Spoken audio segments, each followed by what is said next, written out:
On this episode of AVSocial, we're going to be talking to some of the industry's manufacturers and distributors who are attending InfoComm 2019.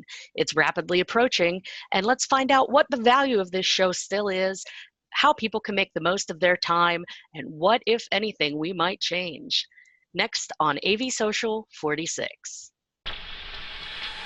The network for the AV industry. What are you listening to? This is AV. This is AVNation. This is AVNation. This is AVSocial, episode 46, A Really Big Shoe. Support for AVNation is brought to you by Extron, industry-leading technology backed by world-class support. Good morning and welcome to AVSocial. Today we'll be talking about InfoComm 2019 planning. The biggest AV trade show in North America is a little over a month away. InfoComm 2019 takes place in Orlando, June 8th through the 14th. The show floor is open June 12th through the 14th. On this episode of AVSocial, we'll be discussing the planning and lead up to the annual AV gathering, what attendees should expect, and how to get the most out of both exhibiting and attending. Our hosts today are myself, Kelly Perkins, and my lovely co-host, Don Mead. Hi, everyone. So today we have three guests with us to talk about InfoComm 2019 planning. First, we have, of course, Chris Netto, who is newly of Starin Marketing. Chris, how you doing today? I am doing super. How are you? Very good, thanks, and thanks for coming on the show. Thanks for having me. Next, we're joined by a pair of lovely ladies, women of AVSocial. First, Gina Sansevero of Atlas IED. How you doing, Gina? I am doing very well, Dawn and Kelly. Thank you both for asking me to be a part of this. It's always fun with this exciting lead off, and as a manufacturer, we are pulling out our hair as we speak, so this will be a good one. All right. Well, thanks for coming and making time for us in this busy time. And of course, we're joined with, I believe she was the first Women of AVSocial head. She can correct me if I'm wrong, but Miss Penny Sittler of Draper. Hi, Penny. Thanks for coming on the show. Thanks. I will correct you. Erin Bolton was first. Oh, okay. I was the second chair. You were the most recent until you just went out last year. Yeah. So, yeah, we're just in our fifth year. It's just amazing what's going on with that group. Yeah, it sure is. I'm glad to be part of it, and I'm glad you could join us today. Thanks. So kicking things off, I mean, we all know InfoComm. We've all been going for years, at least most of us on the panel. Why is InfoComm still a good investment for manufacturers to exhibit, for integrators, consultants, and end users? I mean, it seems in the social media era, and Chris is our social media expert around these parts, but you'd think everything was available online. So what's the value still in InfoComm? Let's go to Chris. All right. Well, there is a lot of value to still being a physical participant in shows. I mean, though the dynamic is changing, some people have questioned that recently, even on the social webs, as far as the attendance. But for the manufacturers, consultants, and distributors, it's still the place to go to meet people face to face. And regardless of what we do and what advancements and what social media apps and tools are out there, there's still that need for the face-to-face communications to meet in real life. I mean, for us as social media people, we obviously, see our Twitter handles on a daily basis, but there doesn't replace hanging out with Kelly Perkins, for example, in person, or seeing how much of a firecracker Gina can actually be, or having words of wisdom given to you by Penny, not on social media. So I all have, great experiences with them.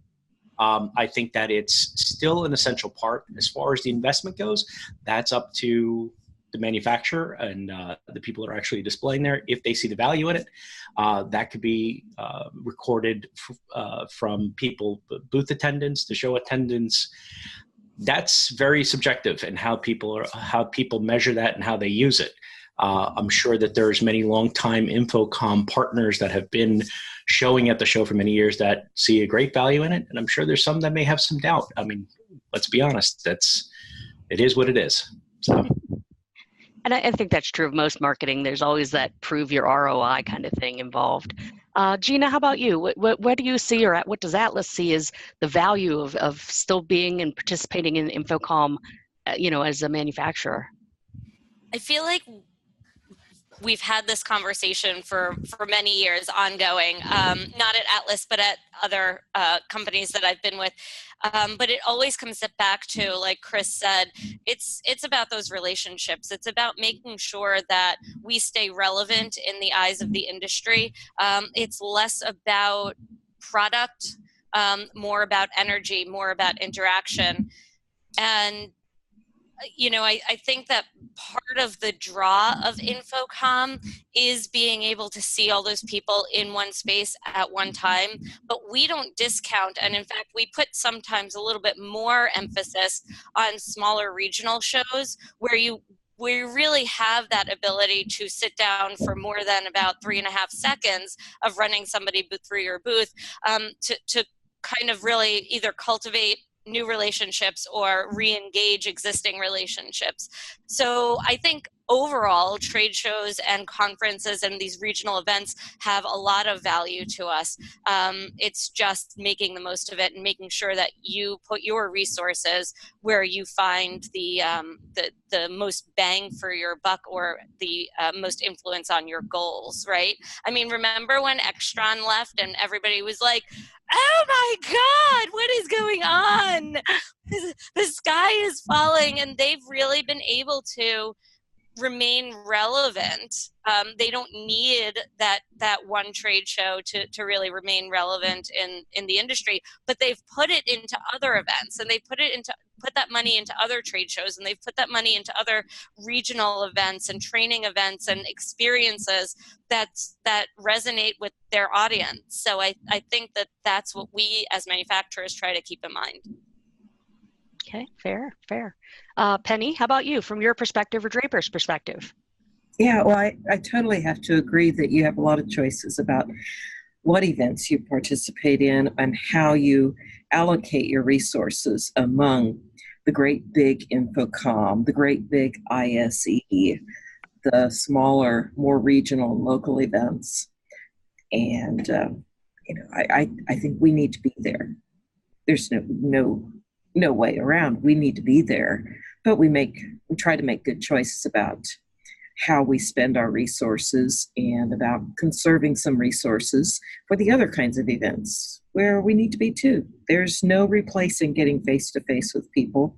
There's no replacing getting your hands on a product. You can look at pictures of it all day, and it's not the same thing. Very true. Something about that tactile experience of pushing buttons, even if they're dummy buttons, or tugging on some screens or whatever. So we've all mentioned thus far, the importance of being there in person, being there to make those relationships. And there really are a number of educational or networking opportunities in addition to all of the new products. I mean, we all know the show itself is 3 days. The week, I think 7 or 8 days worth of InfoComm aside from the actual show floor. What's really the best way to get the most out of your time spent there? I mean, it's overwhelming. Any tips? Let's say Gina. So my tip on getting the most out of the week of InfoComm is probably to make a plan and don't be angry with yourself for not keeping to it. I think that there's always going to be the priorities. For me as a manufacturer, my priority is always going to be to my company. So whatever company events, whatever company sponsorships that we decide to participate in, those are always going to be my priorities. And then beyond that are, the other events that I would like to be at for either increased visibility or for interaction. But I learned a long time ago, not that long ago, I mean, I'm not that old, but I learned a bunch of years ago that you can't be hard on yourself this week. InfoComm week is tough on everybody, and you're always going to get 1 or 2 people who are like, weren't you supposed to be at that event? I didn't see you. Yeah, but something ran over, a client meeting took precedent, whatever it might be. Just don't get angry at yourself. You can't be in a million places at once. They still haven't figured out how to clone me. And I think that the world would be a much better place if they never figured out how to clone me. But I truly feel like being hard on yourself is going to be a detriment to your, you're making the most of that week. So that's my tip. So that being said, what are the networking opportunities and education things that you guys are most looking forward to for this year's show? So this year's show, always my birthday dinner. My birthday dinner is probably the most fun thing at the event, with the exception of the AVNation tweet up. Shameless plug. But besides that, we have a few things that I'm looking forward to. The AVIXA Women's Council breakfast is always a priority. I never get there before 8 a.m. and it starts at the ungodly hour of 7:30 a.m. But that's always something that is a priority for me. From our standpoint as Atlas, we have a number of sponsorships for some of our integrators. So we're sponsoring some of their events, some of their receptions for their clients. So we'll make sure that we have resources and people allocated there. And, the Drunk Uncles, we sponsor that. So we'll be at the NSCA Education Foundation fundraiser on June 12th, which is my birthday. And we'll definitely be participating in that. So there's a lot of stuff going on, but those are definitely must attends. Okay. Penny, what's your best tips for getting the most out of your time spent at the show? And while you're at it, Kelly's question, what are your priorities? Well, gosh, I've been missing Gina's birthday and I didn't even know it. It sounds like a real high point. Well, for me, certainly the AVIXA Women's Breakfast is high on the list. I love the councils. I love the tweet up. And I really love connecting with people on the show floor. It's a lot of fun out there. And being able to show people those things that maybe they know we're doing and maybe they don't. Because, a lot of people are still thinking Draper projection screens, getting old here. But that's not all we do. And that's not all we are. And it's a lot of fun to see their eyes just light up when we start talking about mounts and structures and trim and supporting all kinds of displays. So we're having a great time right now. Fantastic. Chris, if there's any man that is everywhere at InfoComm at all times, it's Mr. Chris Netto. How do you find what's your best way to get the most out of time spent there? And how do you get all over the place because you're there, Well, for one, I am available on social. So I respond to Twitter tweets and DMs on Twitter with no problem. I put calls out to people where you're at and they tell me where they are and I show up at a bar that they're there. Did that to a bunch of our friends from the UK last year who were in Vegas. I will probably be hanging out with Mr. Coxon somewhere doing SEN's The Nine party. I'll be all over the place. But more importantly, you guys are all marketing experts. You guys have been doing this for many years. Kind of like I've only been a social media guy. I've never been in the marketing role. So this is my first time. So this year I'm going to InfoComm to punch people in the mouth with some ideas that nobody has come up with. So while I'm here, I might as well drop some information on what I'm doing. So one of the things that I've noticed that InfoComm does very well is that they do a show floor from Wednesday to Friday. They have the educational piece, but there's sort of kind of like a little opportunity there. So this year, being part of Starin, we have a couple things going on. For one, we are raising money for veterans with PTSD by providing them with a service animal. We are trying very hard to reach a goal of $20,000 because that's roughly what it takes to purchase one of these dogs that are trained over the course of the next 2 years. That's a major goal. It's also a personal goal for us, and knowing people that have suffered from PTSD and knowing people that benefit from service animals.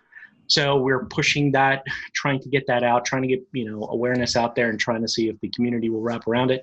The other thing that I do very well is I work within the community. build community. And so I have my first, I guess, AV in the AM thing happening, which is still kind of under wraps for now.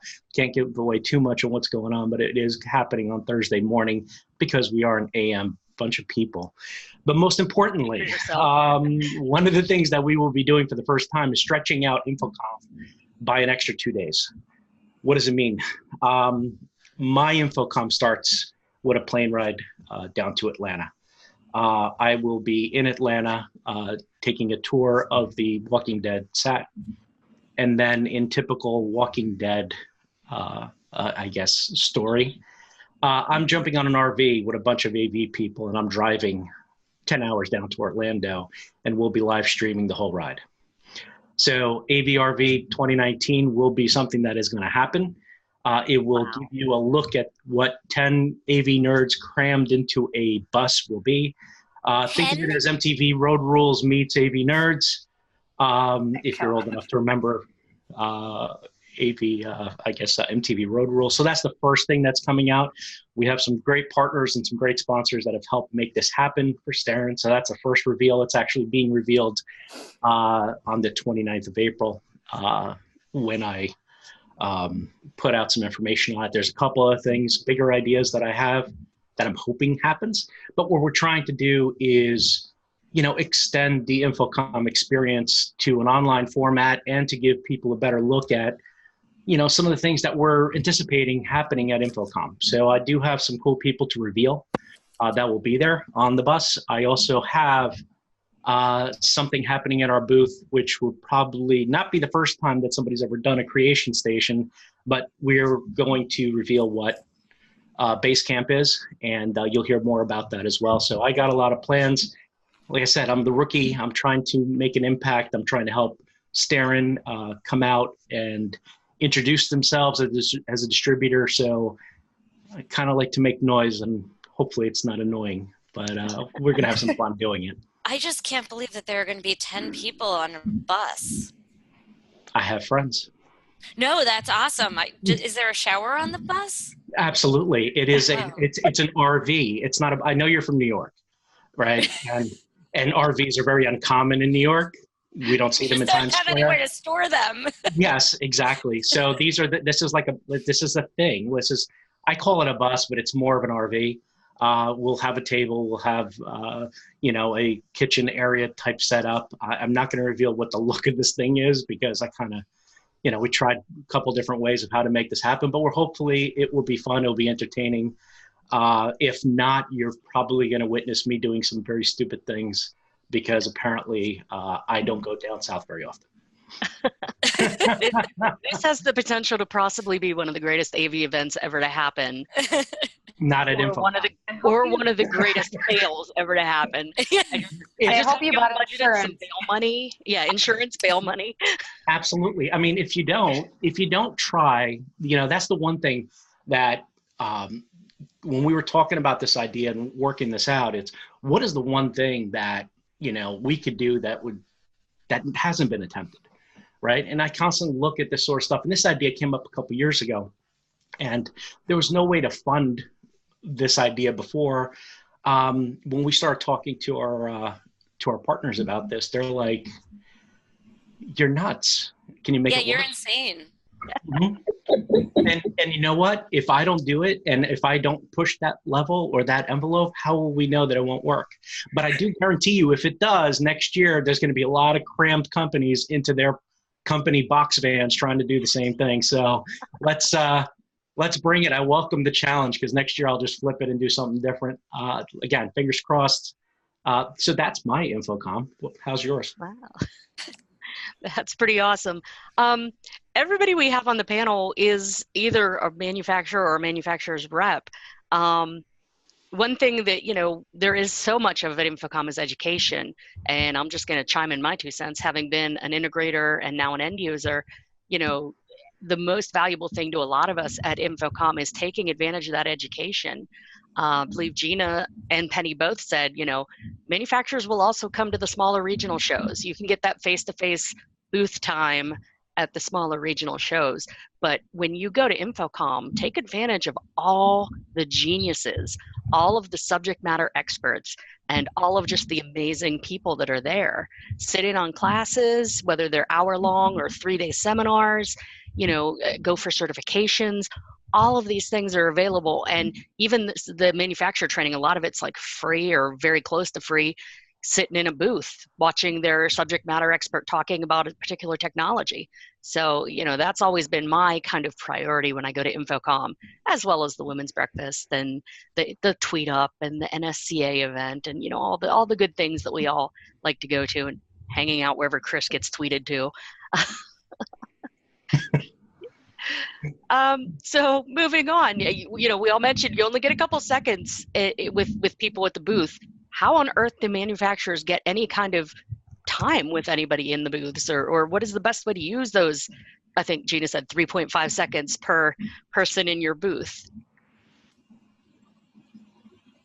Gina, Penny, So you guys are booth bound usually.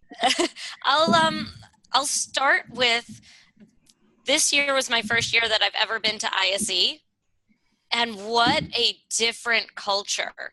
People make time, the attendees make time to sit with you and have a cup of coffee and discuss product and discuss opportunities and kind of get to know you. And I'm not saying that that doesn't necessarily happen at InfoComm, but holy mackerel, it's a completely different experience at ISE than it is at InfoComm. ISE is 4 days, and they're very long days of non-padded floors, whereas InfoComm at least has padded floors. But ISE is just typically non-padded floors, and they're long days, but it doesn't feel exhausting because people aren't running. They're not running like they are at InfoComm. And InfoComm, you're constantly running. You're seeing how quickly you can get somebody through the booth because they have their schedule mapped out in 15-minute, half-hour increments. And that includes the walk between booths. So one of the things at InfoComm that we're really trying to push home is creating a 15-minute journey through the booth that's an experience that's memorable. We don't necessarily want you to remember the specs of our products. That's not important for us. What's important is that you remembered that there was something meaningful at our booth, and when we follow up, the light bulb goes off and you say, oh yeah, I needed to follow up on something with them. So our real like the nuggets that we want people to take away are going to be the journey through the booth in 15-minute increments. Would I love to sit down and have a cup of coffee with somebody? Yeah, absolutely. And guess what? We have space for that too. So if anybody wants to pull that ISE card and say, I want a cup of espresso and you want to sit down and have a chat, heck yeah, I'm all for it.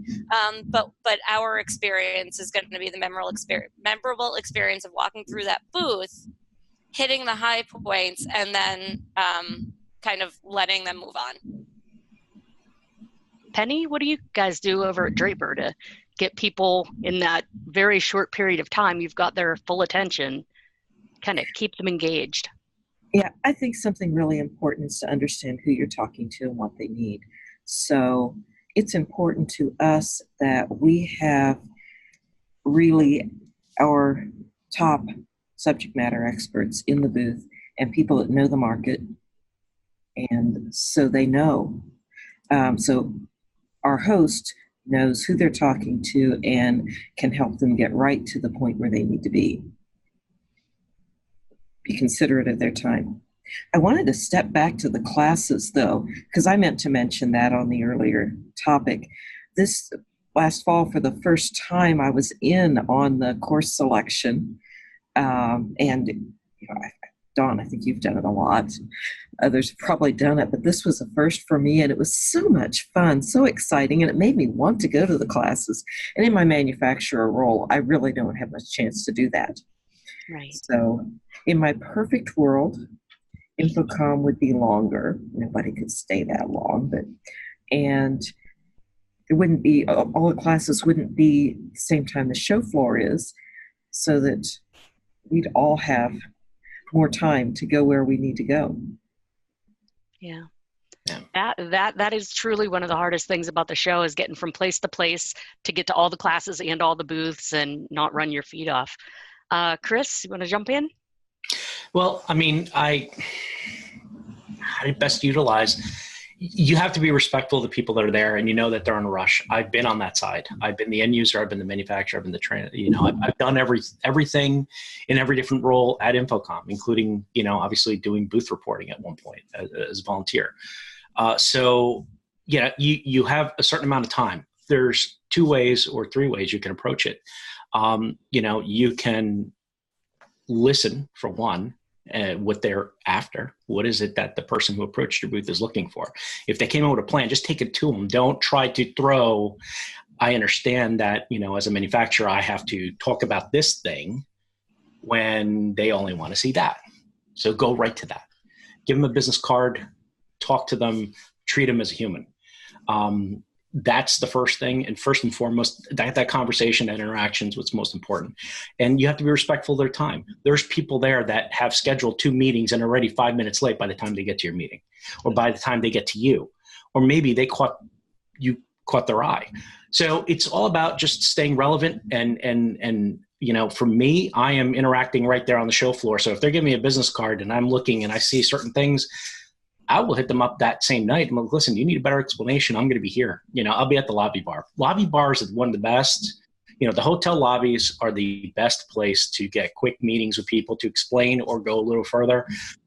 Unfortunately, for people like myself and Penny and Gina, we hit the show floor at 6 a.m. and we don't stop until 2 a.m. at sometimes. You got to keep going. You got to keep moving. You only have 3 days.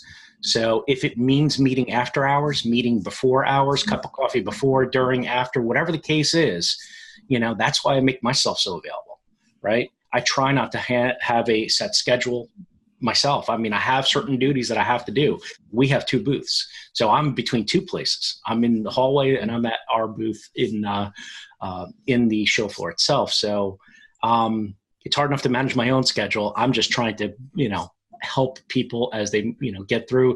And it's most of the time it's, hey, listen, I understand your time is precious, and if you need a better explanation of this and you need to move on, let's connect afterwards. And it gives them more, if I'm being respectful, it gives people a little bit more, they're less apprehensive to be like, what, don't call me after this, or don't scan my badge. It lets you, kind of weed your way through. So right. Okay, great.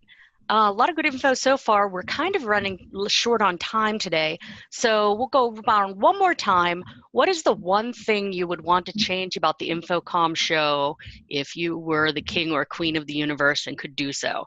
Penny already suggested making it longer and separating the education from, but I'll let you have another if you have another, Penny. What's the one thing you'd do or change? Well, as queen of everything, I would probably try for all of us to make better use of Friday. We just don't use Friday. We disappear. We're worn out. We're off. We're leaving early,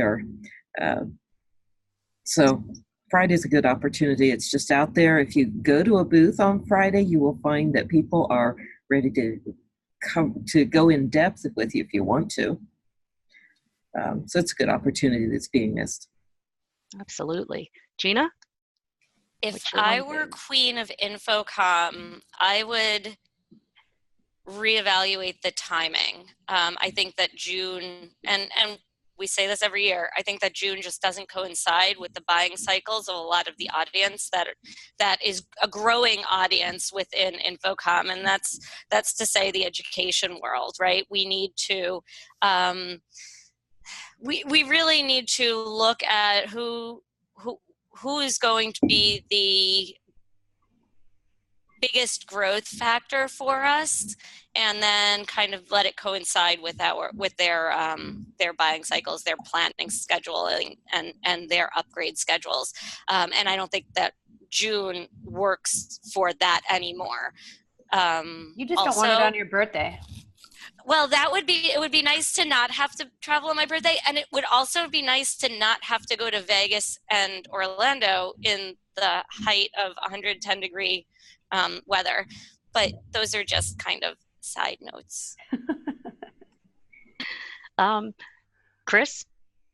I got plenty of ideas that they're not doing that I wish they would do. Bring back shootouts. All right, please, let's see side-by-side comparisons. Add a hackathon. AV security is obviously something that is very important to a lot of the people in this industry. Let's try to break things and figure out a way at how to make them better, more secure. I know that would be of interest to a lot of the technology end users that are there. Stop thinking of yourselves. Start thinking of the people that are actually buying our products. I would also go in line with PlugFest. Plug things in, see how they work. Can something go from A to B as fast as people are claiming? Do that sort of stuff. The other thing I would like to see from InfoComm is also more of an online presence. I don't need tweets. I need live streams. I need coverage that is now giving to people that are home, that can't go. Because ultimately what InfoComm still has is there's a hierarchy of people that can go from every company, right? And there are people that deserve to be there, that need to be there, that can't be there because of office politics or because they're last in line, or whatever the case is. It is to their benefit to take some of their show and put it online, right? I don't necessarily mean live booth tours. Bring the education online, right? Bring some of this conversations that they're having in the in the seminars out online. Open it up more. Create a package. If that's the case, if there needs to be a charge to pay for the seminars and the space and the rental and that, create a package. That would be my wish for InfoComm, is those things. Any of those would be great. I would appreciate that. And, I would also like to see the return of the Innovation Showcase. That's kind of disappeared. I'd like to see rookies get an opportunity. But that's just me. All right. Great advice there from Chris, several of which I'm firmly behind. So let's go. We've only got a couple minutes left. Let's run around real quick. Thank everyone for coming today.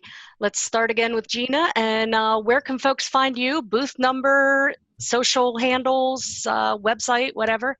You will be at InfoComm booth number 5653, audio demo room number W224F. You can find us on social media at Atlas_IED, at Gina Sands, and also on all the other platforms, and AtlasIED.com. Fantastic. Thank you. Penny, where can folks find you and Draper? At InfoComm, we will be booth 1342. We are always at Draper Inc., and we're Draper Inc. on LinkedIn and every other social there is. All right. So just come out and see us. Fantastic. Chris, how about you, aside from the obvious of everywhere? You can find me on the interwebs at Chris_Netto. I'm also now part of Starin, so there's a Starin Twitter as well, which is Starin_MKG, and you can also find it under the same label in Instagram as well. I will be at the show. Starin.biz is our website. Please check it out. We do have 2 booths, and unfortunately, I don't have the booth number in front of me because I am a bad person and I just finished creating a graphic. What's wrong Marketing with lesson number 1. Know your booth number. Lesson number 1. But you know what? Right after the show, you will see it posted up on the internet because I messed up. But anyway, go ahead, Kelly. I will come up with the booth number when it comes to an end. My lovely co-host, Kelly, where can we find you? AV Kelly P on Twitter, Kelly P Perkins on LinkedIn. And I don't have a booth at InfoComm, but I'll be running around. I'm sure you'll see me here or there. So give me a shout out if you want to meet up at InfoComm. I'd love to at one of the millions of amazing events. Okay, thank you. And of course, I'm one of your hosts, Dawn Mead.